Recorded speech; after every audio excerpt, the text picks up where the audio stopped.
대한민국 땅에 복음이 들어온 지가 벌써 130년이 됐습니다. 맨 처음에 들어오신 이가 언더우드 목사와 아펜셀라였습니다. 1884년에 들어왔습니다. 근데 그 전에 20년 전에 먼저 토마스라고 하는 선교사가 이 땅에 첫 발을 딛고 순교했던 사건이 있습니다.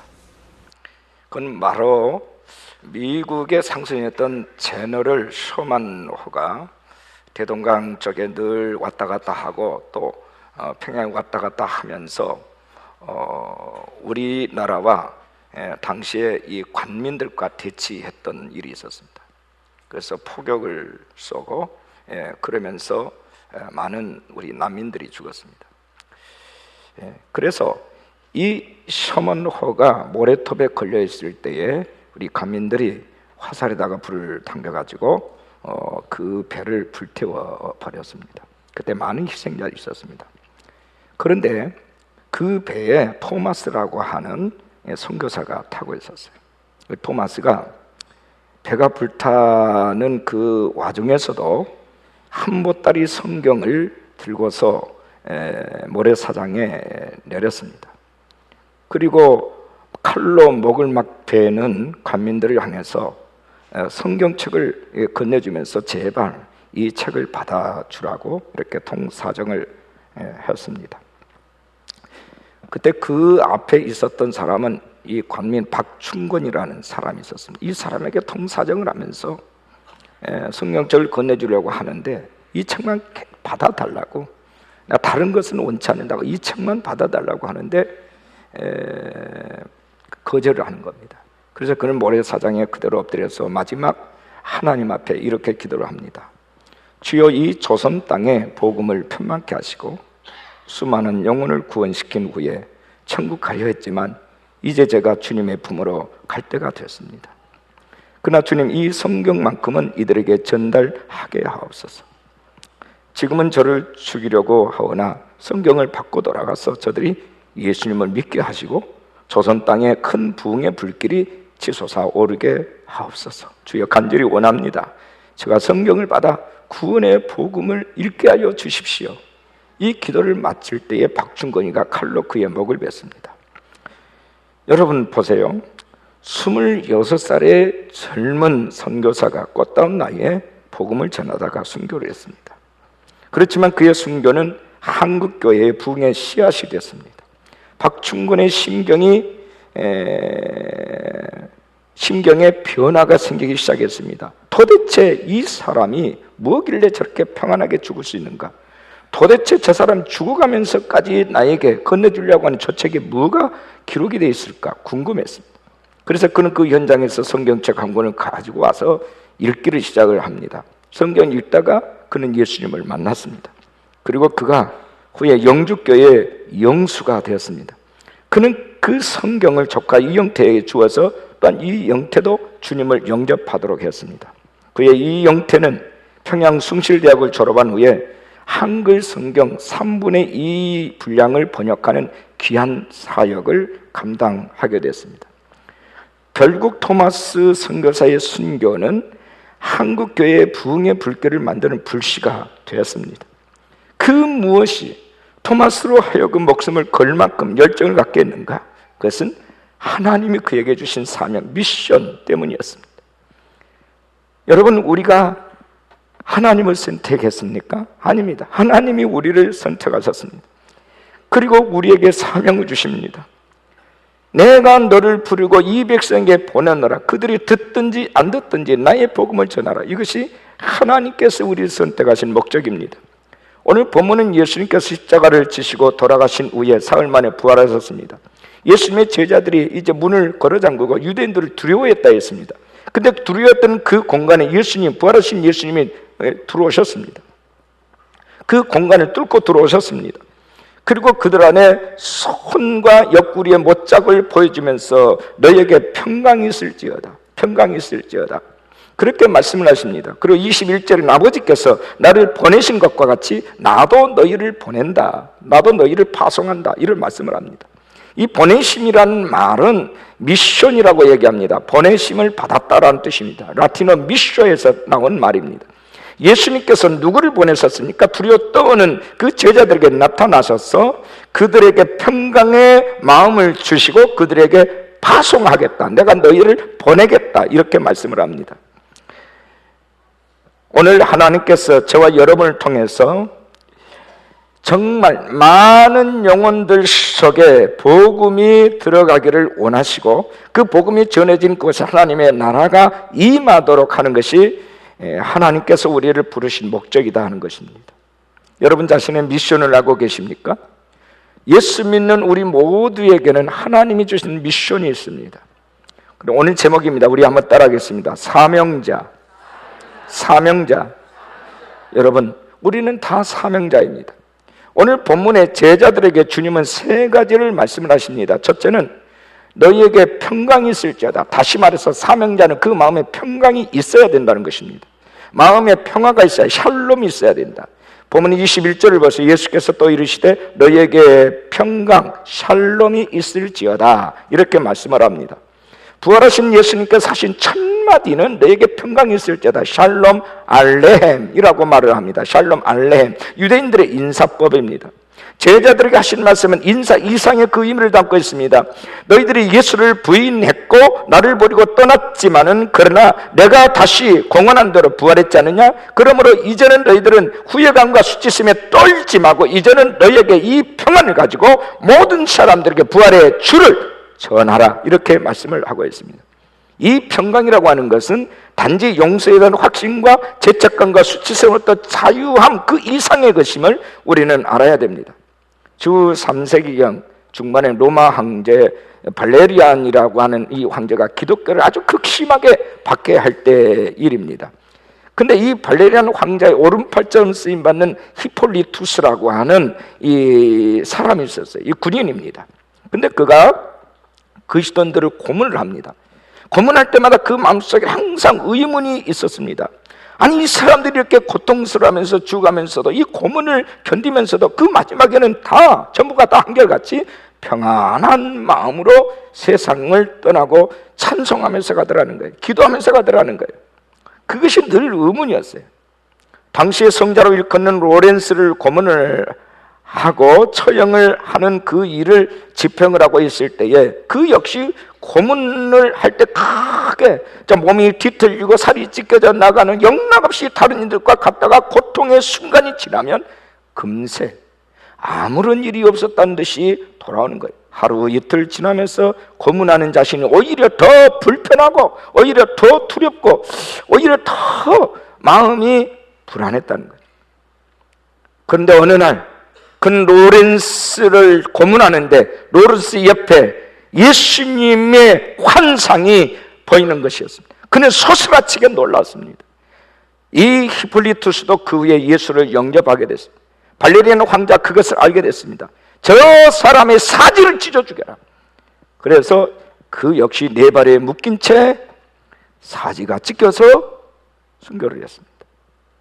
예수님을 진정으로 만난 이들이 세상 사람들과 다른 것이 하나 있는데 그것은 세상에 줄 수 없는, 그 어디서도 볼 수 없는 평강, 평안한 마음, 평안한 삶이, 평안한 얼굴이 그들에게 있었다는 것입니다.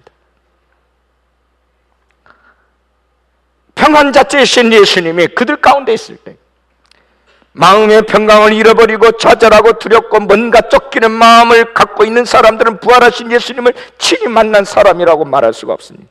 하나님께서 우리에게 주신 최고의 복은 평강이에요.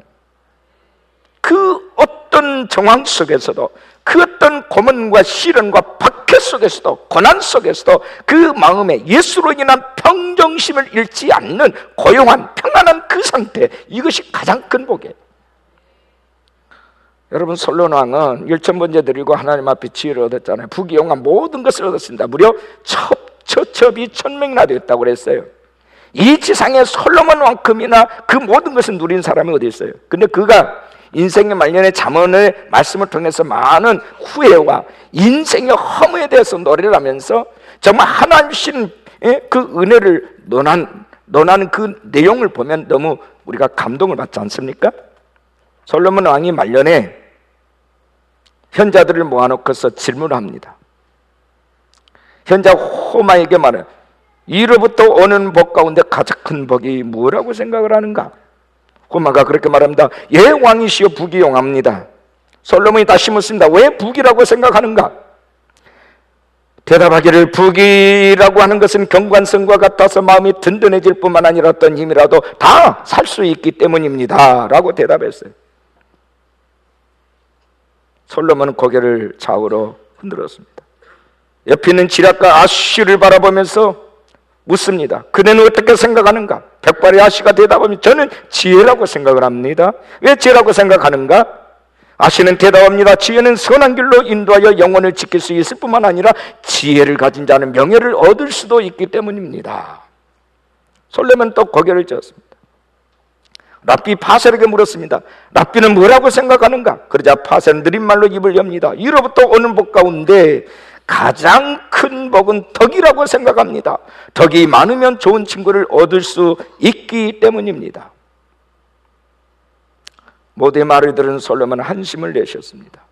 현자들이 솔로몬에게 묻습니다. 왕께서는 큰 복이 뭐라고 생각하십니까? 솔로몬은 쓴 웃음을 지으면서 이렇게 대답합니다.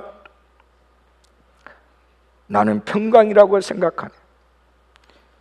깜짝 놀랐어요. 왜 평강이라고 생각하십니까? 많이 가지면 뭘 하겠는가? 궁궐의 산들에 무슨 낙이 있겠는가? 걱정과 근심이 있으면 다 소용이 없지 않는가? 지혜가 많으면 뭘 하는가? 세월이 흘러나가면 깜빡깜빡 잊어버리는 것을. 덕은 또 무슨 유익이 있겠는가? 때로는 내 마음을 다스리지 못할 때가 있는 것을. 내 마음이 우선 편해야 되지 않겠는가? 그래서 나는 평강이라고 생각하네. 그래요. 우리 주님은 내게 있는 평안을 내게 준다. 이거는 세상이 주는 것과 같지 않아. 근본이 다르다는 거예요. 많은 것을 가지고 있습니다. 권력에 잘 이르렀습니다. 많은 재능이 있습니다. 남다른 지식과 지혜가 있습니다. 그런데 마음이 평안치를 못해요. 행복할까요? 행복하지 않습니다. 뭔가 늘 쫓기면서 삽니다. 불안하기 그지없습니다. 두렵습니다.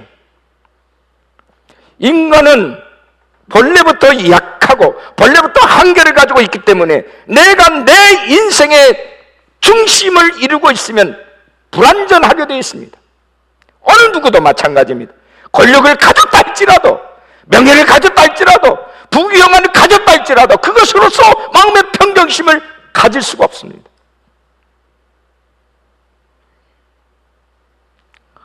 주 예수 그리스도의 평강의 마음이 우리에게 부음받아질 때, 죽음 앞에서도, 위협 앞에서도, 고문 앞에서도 그 평정심, 평강을 잃어버릴 수가 없다는 거예요. 사명자에게 있어서 가장 중요한 것은 샬롬이에요. 샬롬 엘레헴, 너에게 평강이 있을지어다. 예수님은 오늘 본문에 두 번을 반복해서 말씀하세요. 그 다음에 두 번째는 사명자에게는 성령이 있어요. 성령의 사람이어야 된다는 거예요. 보면 22절 보세요. 이 말씀을 하시고 그들을 향하사 숨을 내쉬며 이르시되 성령을 받으라. 합시다. 성령을 받으라. 이 받으라는 말은 헬라어로 라베테라는 말이 영접하라는 뜻입니다. 다시 말해서 성령을 받는다는 것은 어떤 능력을 받거나 도구적인 수단을 받는 것이 아니라 인격으로서 성령님의 실존 속에 들어가는 것을 말하는 것입니다. 성령의 인격이 내 안에 들어오셔서 내 삶을 주도해 가시는 것을 말하는 거예요. 부활하신 예수님께서 숨을 내쉬며 성령 받으라고 말씀하십니다. 내 안에는 생명으로 회복이 될지어다. 그에게 지금 제자들은 예수님이 십자가 질 때 두려워서 다 도망을 쳤습니다. 그리고 방에 들어가서 그들은 문을 걸어 잠갔습니다. 유대인들이 두려웠습니다. 그 안에는 베드로도 있고 예수님을 부인한 많은 사람들이 있습니다. 이렇게 위기소침하고 불안과 두려움을 떨고 있을 때 예수님은 그들에게 나타나셨습니다. 그리고 그들에게 평강이 있을지어다. 그 다음에 성령을 받으라 이렇게 말씀해요. 성령이란 말은 히브리어로 루아우란 말이에요. 이 말은 바람, 숨 이란 뜻입니다. 그 다음에 푸뉴마라는 단어가 있어요. 이것은 영이라는 말이에요. 영. 성령 받으라는 말은 생명의 영에 사로잡히라는 뜻이에요. 두려움에 빠져있는 그들에게 생명의 영으로 채워주시겠다는 겁니다. 성령의 능력 안에 거하지 않으면 우리는 어떤 사명도 감당할 수 없습니다. 문을 닫고 두려워하는 제자들의 모습, 이것이 오늘 우리의 모습 아닙니까? 왜 두렵다고 생각하십니까? 뭔가 없어서라고요? 그렇지 않습니다. 가지지 못했다고요? 그렇지 않습니다. 안전함 속에 들어오지 않았기 때문입니다. 그 안전함이 뭡니까? 하나님의 품이요 성령의 품인 것을 믿으시기를 바랍니다. 그것이 안전지대예요. 전능하신 용화의 영이 나와 함께 하실 때만 우리는 안전한 거예요. 거기에서만 진정한 평강이 있는 거예요. 진정한 자유함과 모든 행복은 그 안에 있을 때 되는 거예요. 이건 사람이 주는 게 아닙니다. 여러분 노력해서 쟁취하는 게 아니에요. 그래서 제자들이 기뻐했다고 했습니다. 두려움이 기쁨으로 변하게 됐습니다. 문 안에서 예수님을 만난 문 안에서의 경험, 문 안에서의 변화가 문 밖의 변화를 가져왔습니다. 문 안에서의 감동과 감화와 성령의 기름 부심이 문 밖에서의 돌파를 가져 나왔다는 게 놀랍습니다. 이게 초대교회 복음의 역사입니다.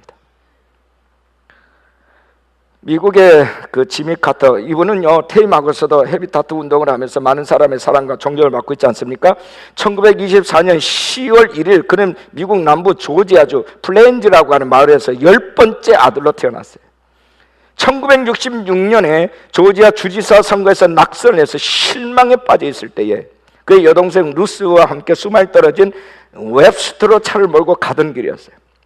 동생이 몇 년 전부터 부흥집회를 통해서 뜨거운 성령의 체험한 역사에 대해서 간증을 했습니다. 그리고 차를 세우고 나서 오빠에게는 없는 것이 나에게 있어. 카트가 묻습니다. 나는 왜 네가 가지고 있는 그 무엇이 없을까? 나도 네가 가지고 있는 그 무엇을 나도 가지고 싶어. 동생이 묻습니다. 오빠는 하나님의 뜻이라면 무엇이든 그것을 받아들일 결심이 서 있나요? 아니 그렇지. 그럼 내리세요. 그 자리에서 차를 멈추고 두 사람이 함께 소나무 숲으로 들어갔어요.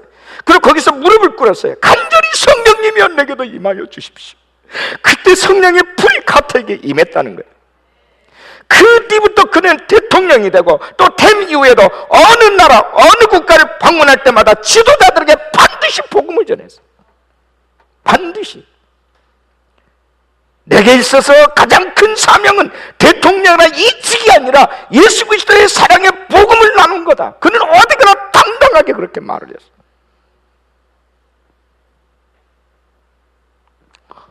그리고 지금 헐벗고 굶주리는 집이 없는 사람들이어서 지금 집 짓기 운동을 하면서 그리스도의 사랑을 전하고 있어요.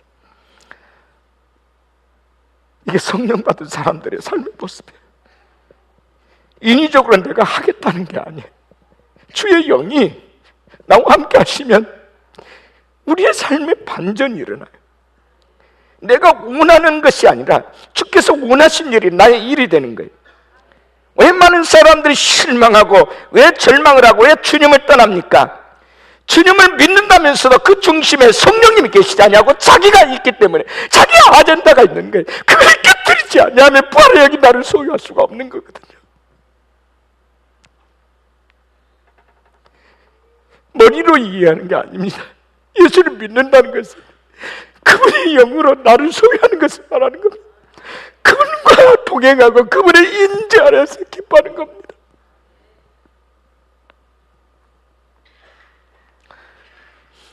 세 번째 사명자는 제사함을 선포하는 자다.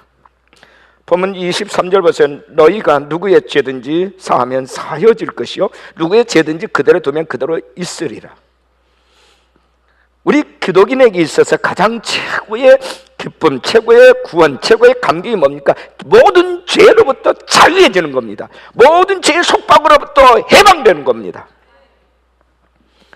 여러분 종교개혁자 하면 루터가 생각나죠? 루터는 자기 자신을 바라볼 때마다 늘 실망스러웠어요. 죄를 지을 수밖에 없는 인간의 연약함 때문에 거짓과 위선으로 살아가는 것들에 대한 늘 마음의 불편함 때문에 실망스러웠어요. 어느 날 그 역시 또 죄 때문에 고민을 하고 있는데 그러다가 잠이 들었어요. 근데 꿈에 하나님께서 나타났어요. 큰 흑판, 칠판이 보여주는 거예요. 그리고 흑판 위에 마틴 루터의 이름이 기록이 되어 있습니다. 그리고 그 밑에 그 루터가 어릴 때부터 지금까지 저는 모든 죄의 목록이 너무너무 수를 셀 수 없을 만큼 너무나도 가득가득 기록이 되어 있는 거예요. 그걸 보면서 야, 나는 저렇게 많은 죄가 있는데 나는 그래서 구원받을 수가 없구나, 이렇게 큰 두려움과 고민에 빠져 있는데 어디선가 갑자기 손이 딱 나타나더니 죄의 목록 위에다가 이렇게 글을 쓰는 거예요. 그 아들의 피가 우리를 모든 죄에서 깨끗하게 하실 것이요, 그 아들의 피가 우리의 모든 죄에서 그를 깨끗하게 하실 것이요. 자세히 보니까 기록하는 손에 못자국이 나 있었어요. 예수님의 손이었어요. 그 손에서 피가 뚝뚝 떨어집니다. 피가 떨어지니까 흑판에 있는 그 죄가 다 씻어지는 거예요. 그는 거기서 깜짝 놀라 깨어났습니다. 그렇다, 내 모든 해를 쏟는 이 모든 죄는 예수 그리스도로 피로서만 정결케 된다. 내 노력으로 내가 이 죄를 이기는 것이 아니라 예수님께서 내 대신 흘려신 그 피로 말미암아 내가 정결함을 입는다. 그때부터 그는 죄를 숨기지 않았다고 합니다. 낱낱이 구체적으로 주님 앞에 죄를 고백을 했대요. 그리고 동의서에서 먼 것처럼 모든 죄가를 예수님의 등 뒤로 돌리고 나는 이제 자유했다, 나는 죄사함을 받았다.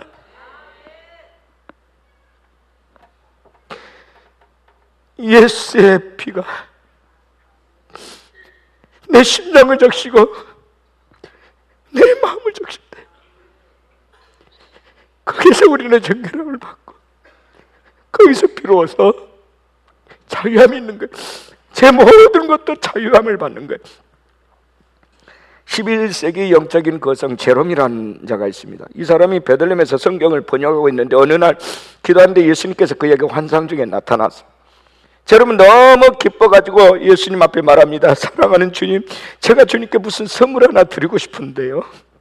그러니까 예수님이 하늘과 땅이 다 내 것인데 네가 나에게 무슨 선물 줄 수 있겠느냐.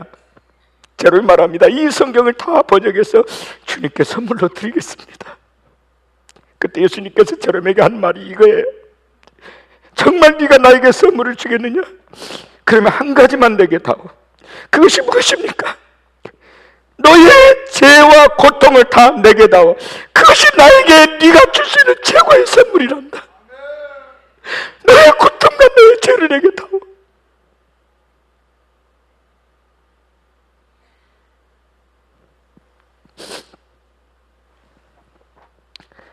예수님 우리의 죄를 사하러 오셨습니다. 제사함의 기쁨과 구원의 감격을 주시기 위해서 오신 구주이세요. 인간의 모든 문제의 근본에는 죄가 있습니다.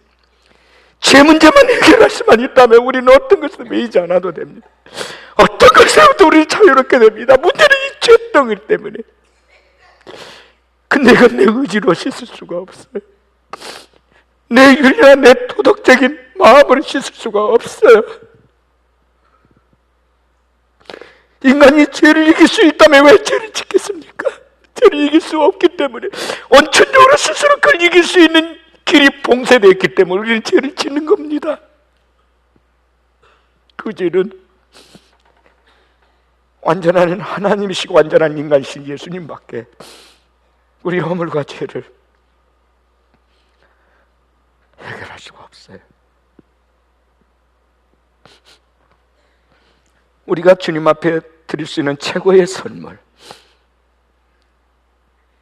죄와 허물, 그리고 그로 인해서 파생된 많은 고통들, 상처들,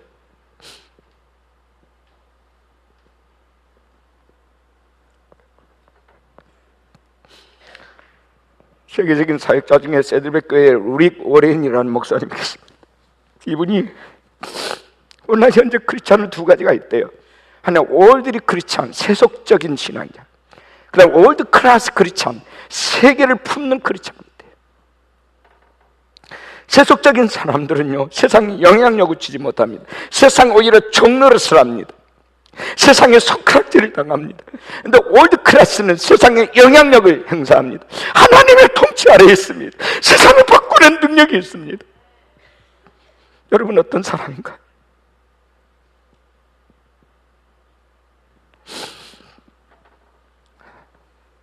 어느 누구도 그가 아무리 큰 권력을 가지고 있다 할지라도 그 권력으로 사람을 죽이는 일은 할 수는 있을지언정 살리는 일은 못합니다.